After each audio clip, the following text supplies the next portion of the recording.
आज हम बात करते हैं मोशन के बारे में, जो कि इससे पिछली क्लास में पिछली वीडियो में मैंने आपको मोशन के इंट्रोडक्शन के बारे में बताया था कि कितने टाइप के मोशंस होते हैं। और आज हम बात करेंगे उसी से रिलेटेड। हमने आपको बताया था कि कितने टाइप के मोशन होते हैं, हम कैसे डिफाइन करते हैं किसी चीज को, कितने टाइप का मोशन होता है। फॉर एग्जांपल जैसे मैंने कहा था आपको कि एक होता है यूनिफॉर्म मोशन होता है, एक होता है नॉन यूनिफॉर्म मोशन। अब उसको डिफाइन करने के लिए क्या करते थे, टाइम का सहारा लेते थे या डिस्टेंस का सहारा लेते थे। अगर हम किसी ऑब्जेक्ट के लिए अगर हम किसी ऑब्जेक्ट के मोशन के लिए मोशन को डिफाइन करने के लिए कि वो मोशन यूनिफॉर्म है या नॉन यूनिफॉर्म है, उसको हम टाइम या डिस्टेंस से हम डिफाइन करते हैं, तो क्या इससे क्या चीजें और बन सकती है, तो इससे क्या चीज बन सकती है, तो एक नई चीज आ जाती है। क्या चीज आता है, स्पीड। तो आज हम बात करेंगे सबसे पहले स्पीड के बारे में। स्पीड जिसको हिंदी में हम चाल कहते हैं, स्पीड के बारे में आज हम बात करेंगे। क्या होता है स्पीड, बचपन में भी पढ़ा होगा आप लोगों ने 7th क्लास में। स्पीड क्या होता है, डिफाइन कैसे करेंगे, तो change the rate of motion या change the rate of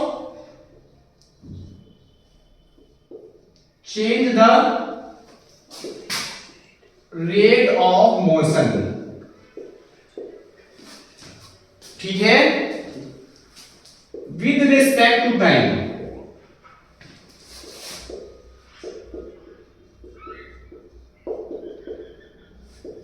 is called speed.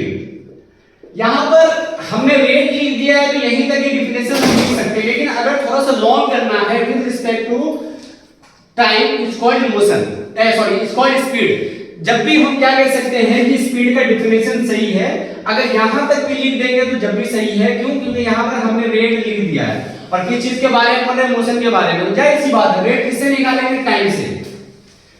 Time से डिफाइन करेगा ना, रेट को डिफाइन करेगा, तो इसीलिए यहां तक भी डिफिनेशन सही है। अब यहां तक भी लिख सकते हैं। अभी हमें नहीं समझ में आया। अब देखिए, बचपन में आपने पढ़ा होगा, या आप अगर लखनऊ सिंह की बुक निकालेंगे उठाकर 9th क्लास की या दूसरे भी पब्लिशर की बुक, क्योंकि एनसीईआरटी ने शॉर्ट टर्म में छोटी सी चीजों में छोटे से वर्ड्स में यानी छोटे से सेंटेंस में बहुत सारी चीजें लिखनी होती है, तो वहां पर थोड़ा कम कंटेंट को थोड़ा कम कर देते हैं। बट हम जब जाते हैं, कोई पब्लिशर अपनी बुक को मार्केट में लॉन्च करता है, जब बुक बनाता है, तो जाहिर सी बात है उसके अंदर बहुत सारी चीजें इजीली उसको एक्सप्लेन करने के लिए बहुत सारी चीज लिखते हैं।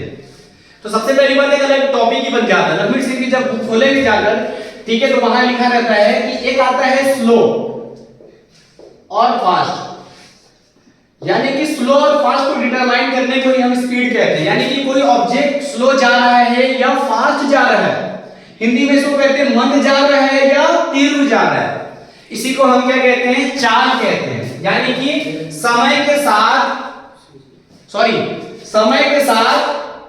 ठीक है ना, गति परिवर्तन की दर को हम क्या कहते हैं, स्पीड यानी चाल कहते हैं।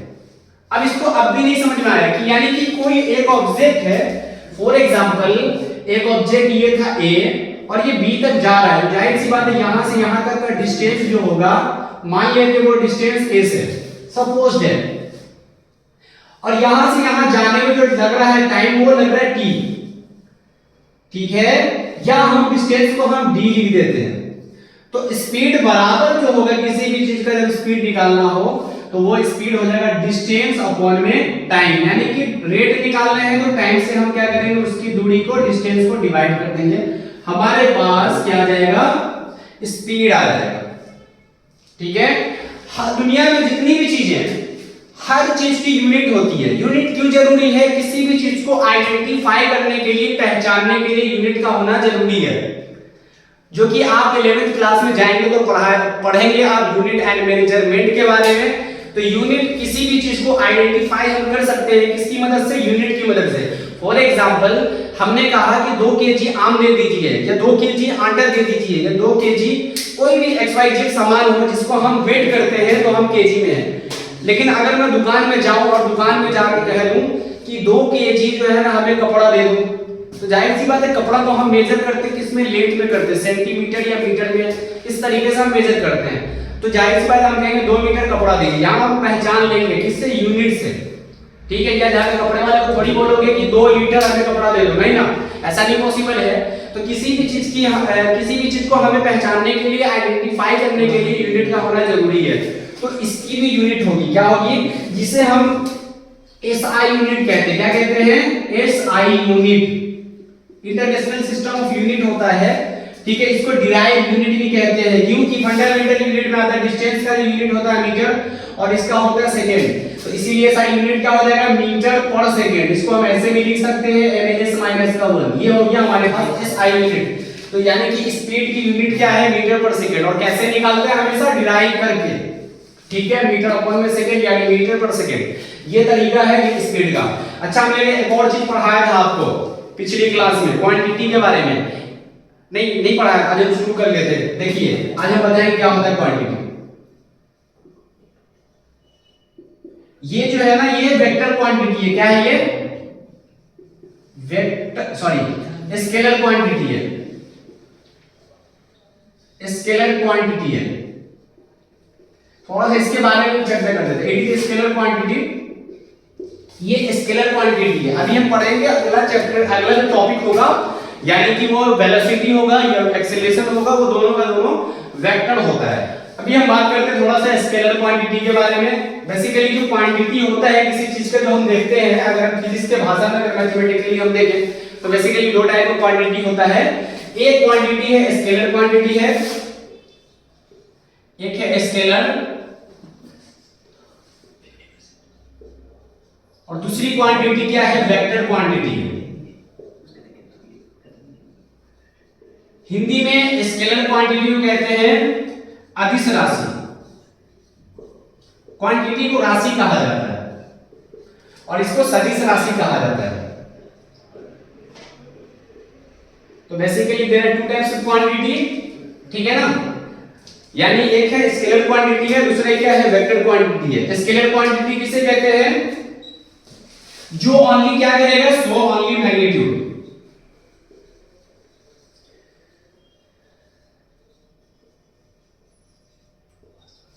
ठीक है ना, हाँ, इंफॉर्मेशन अबाउट मैग्नीट्यूड, यानी कि मैग्नीट्यूड के बारे में ही इंफॉर्मेशन हो, किसी भी, यानी कोई स्पीड हो या कोई भी चीज हो, कोई भी क्वांटिटी हो जिसमें सिर्फ और सिर्फ उसका मैग्नीट्यूड पता हो, उसी को हम कहते हैं, क्या कहते हैं उसका, उसी को हम स्केलर क्वांटिटी कहते हैं।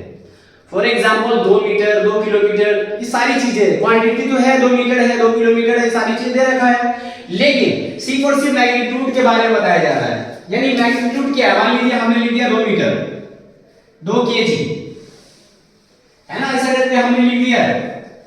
तो यहां पर मीटर तो क्वांटिटी है, ये 2 क्या है, यहां पर मैग्नीट्यूड है, यानी कि इस मीटर के इस क्वांटिटी का सिर्फ मैग्नीट्यूड पता हो। तो जिस क्वांटिटी का सिर्फ मैग्नीट्यूड पता हो उसी को हम क्या कहते हैं, स्केलर क्वांटिटी कहते हैं, ठीक है। बट वेक्टर क्वांटिटी में क्या होता है, जिस क्वांटिटी का क्या पता हो, मैग्नीट्यूड भी पता हो और उसका डायरेक्शन भी पता हो, ठीक है ना। हाँ, इसको हम ये कह सकते हैं, क्या इसको ये कह सकते हैं, इंफॉर्मेशन ओनली,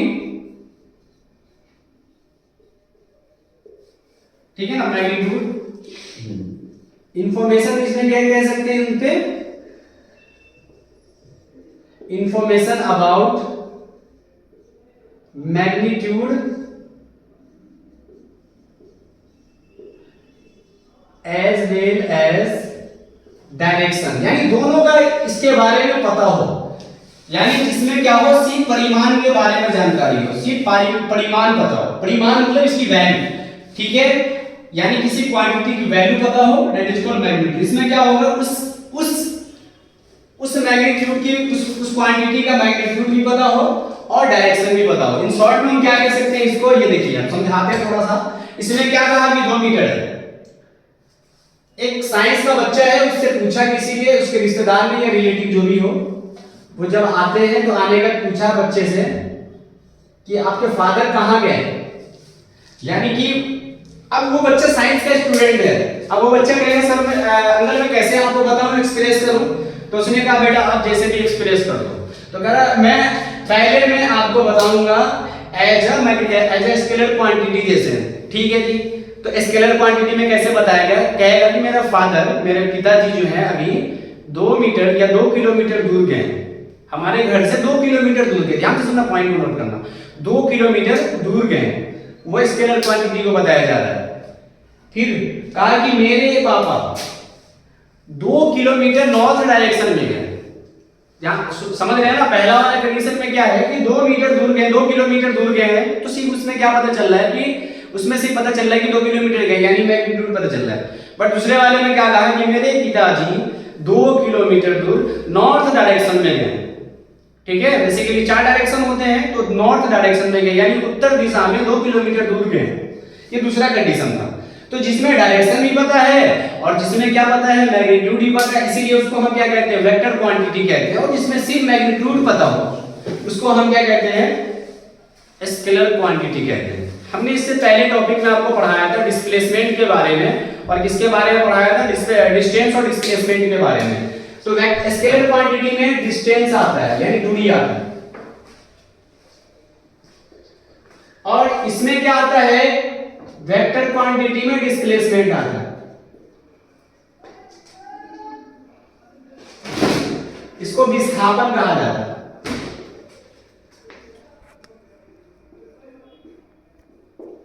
ठीक है, यानी कि विस्थापन के बारे में जो आता है, इसमें डायरेक्शन नहीं पता, इसीलिए ये होता है। क्योंकि जब हम शॉर्टेस्ट पाथ में जाते हैं ना, तो जाने के लिए हमें डायरेक्शन का पता होना जरूरी होता है कि नॉर्थ से जाना है, साउथ में जाना है। ठीक है, तब जाके वो डिस्प्लेसमेंट है। और डिस्टेंस में क्या होता है ये नहीं पता होता है।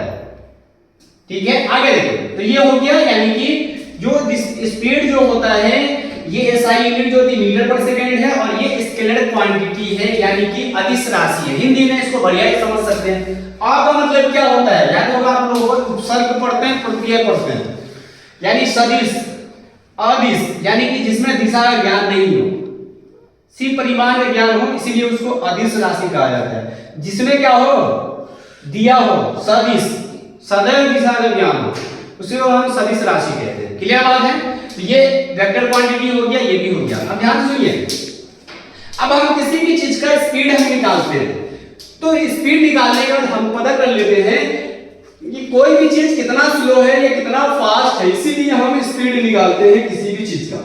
अब जब हम स्पीड निकालते हैं तो उसके अंदर, जब हमने अभी बताया आपको कि quantity basically there are 2 types quantity, first is scalar quantities and second is vector quantity.